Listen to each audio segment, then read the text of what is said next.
ஒரு காலத்தில் விஜயநகரம் எனும் வளமான அரசில் விக்கிரமாதேவன் என்ற புத்திசாலி மற்றும் நீதிமானான ஒரு அரசன் வாழ்ந்து வந்தான். அவர் சவால்களை மிகவும் விரும்புவார். அதன் மூலம் தனது மக்களை சோதித்து அவர்களின் திறமைகளை வெளிக்கொணர்ந்து பாராட்டுவதை வாடிக்கையாக கொண்டிருந்தார். ஒரு நாள் அவர் ஒரு அறிவிப்பு செய்தார். புனித நதியில் இருக்கும் 7 அரிய மீன்களை பிடித்து எனக்கு கொண்டு வந்தால் அவருக்கு பொன்னும் அரசவையில் ஒரு இடமும் வழங்கப்படும். பல மீன்பிடியாளர்கள் முயன்றனர், ஆனால் எவரும் வெற்றி பெறவில்லை. அந்த நதியில் மர்மமான உயிரினங்கள் இருந்ததால் மீன் பிடிப்பது சுலபமல்ல. அந்த புனித நதியின் அருகில் ராமு என்ற ஒரு ஏழ்மையான திறமையான மீன் பிடிப்பவன் வசித்தான். அவனிடம் அதிக செல்வம் இல்லாவிட்டாலும் அவன் கடின உழைப்புடையவன். அவன் அரசனின் அறிவிப்பு கேட்டவுடன் தான் எப்படியாவது அந்த மீன்களை பிடிக்க வேண்டும் என தீர்மானித்தான். அவன் தனது வலைகளை எடுத்துக்கொண்டு நதிக்கரைக்கு சென்றான். அங்கு ஒரு முனி தோன்றி அவனிடம் சொன்னார், இந்த நதி சாதாரணமானது அல்ல. இங்கு மீன்கள் தெய்வங்களாக பாதுகாக்கப்படுகின்றன. உண்மையும் புத்திசாலித்தனமும் கொண்டவன் மட்டுமே வெற்றி பெறுவான் என்று சொன்னார். ராமு அன்பாக தலைகுனிந்து நதியையும் அதன் உயிரினங்களையும் மதிக்க வாக்கு கொடுத்தான். மெதுவாக கவனமாக வலையை வீசி 6 அழகிய ஒளிரும் வண்ண மீன்களை பிடித்தான். ஒவ்வொரு மீனும் வானவில் நிறத்தில் பிரகாசித்தது.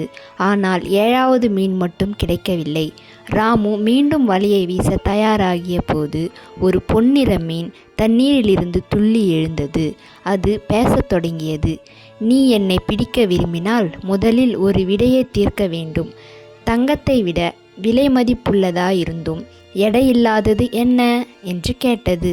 ராமு சிறிது யோசித்து, வாக்குறுதி, ப்ராமிஸ், அதற்கு எடை இல்லை என்றாலும் அது உலகிலேயே மிக மதிக்கமிக்கது என்று பதிலளித்தான். நீ புத்திசாலியும் நல்ல மனம் கொண்டவனும் ஆவாய். எனவே நீ என்னை எடுத்து செல்லலாம் என்று மீன் சொன்னது. உன் பரிசை புத்திசாலித்தனமாக பயன்படுத்துவதாக எனக்கு உறுதி கொடு என்று மீன் சொல்லியது. ராமு சம்மதித்தான். அதை ஒரு பானையில் வைத்து எடுத்துச் சென்றான். ராமு அந்த 7 மீன்களையும் விக்கிரமாதேவ அரசனிடம் சமர்ப்பித்தான். அரசன் அதிசயத்துடன், இத்தனை பேர் முயற்சித்தும் வெற்றியை பெற முடியவில்லை. நீ எப்படி இதை சாதித்தாய் என்று கேட்டார். ராமு தனது பயணத்தை பற்றியும் பொன்னிற மீனின் அறிவுரையை பற்றியும் அரசனிடம் கூறினான். அரசன் அவனது நேர்மை மற்றும் புத்திசாலித்தனத்தை கண்டு மகிழ்ந்து, செல்வத்தை விட அறிவை மதிக்கும் மனிதனுக்கு அரசவையில் ஒரு இடம் உறுதி என்று கூறினார். மீனவனுக்கு பொன்னும் அரசவையில் ஒரு முக்கியமான பதவியும் அளிக்கப்பட்டது. அந்த பொன்னிற மீன் திரும்ப புனித நதிக்கே அனுப்பப்பட்டது. அது இன்னும் அங்கேயே இருந்து நற்செயல், புத்திசாலித்தனம் மற்றும் நேர்மையை சோதித்து வருகின்றதாம். இந்த கதையின் நீதி நேர்மை மற்றும் புத்திசாலித்தனம், உண்மையான செல்வம் இதுவே.